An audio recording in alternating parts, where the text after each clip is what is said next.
On 22nd of June, Vijayata Singh at the Hindu reported that the head of the CISF, Mr. Praveer Ranjan, had announced that he wants the facial recognition cameras at India's busiest airports to be integrated into a single data fusion center run by the CISF.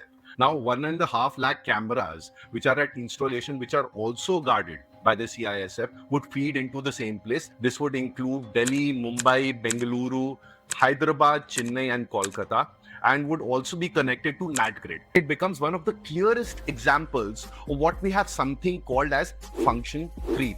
Now, the legal scholar Bert Jacobs gives the term in its definition as a imperceptibly transformative and contestable change in what a data system is meant for. The change, firstly, is hard to see. It's a pre-existing camera setup, or even if it is changed, it is something which you are expecting is already happening. But what is altered is the character of the system and what it's supposed to do. You can see how this works when the Delhi police wanted to implement facial recognition in the city of Delhi in 2018, where the Delhi High Court permitted it to do it to locate missing children. Yes, locate missing children only, in which facial recognition scans of the database of missing children would be deployed on any child visiting any public place for the cameras, let's say at metro stations, railway stations, or even there on the streets. As IFF has documented, this same system was then used to photograph people at protests, and without any match above, 80% was treated as identification to build these databases of people.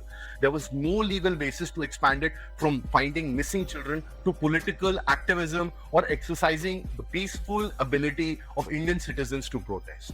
And then there is DigiYatra, which IFF has worked extensively on. It arrived and it promised you convenience. The check-in and the entire process at the airport is troublesome, and it will be using digital technologies to usher you into what it called as a seamless experience. The design of your face tied to your identity, tied to your ticket, was always open to other users. At the airport entry, the DigiYatra gate stands in for the manual identity check, and the CISF always runs it. And is the DigiYatra system also going to then feed into this fusion center and onward to the NATGRID? DigiYatra's own design says that the face stays only on your phone and it is deleted right after the flight. This is as per their public documentation. Now, the claim that the face scan is deleted and stays only on your phone, and also the statement that if it is being turned over to NATGRID, are two contradictory statements. The line between this convenient system, which quite often is not actually convenient, and this new security architecture for mass surveillance on airports, railway stations, metro stations, whether the features captured at these gates could end up into this fusion center and from there onwards to the NATGRID is not very clear. This will include your Aadhaar, your bank account records, your travel records. It is also the population register of more than 119 crore residents of India. It's by its very nature mass surveillance. What is the legal basis? How it is used? Is it only queried for suspects? Is the matching done automatically against a pre-existing database which is only of suspects or also of beneficiaries in a government scheme? Now, we will be writing to the relevant authorities to ask for clarity and also objecting to this expansion.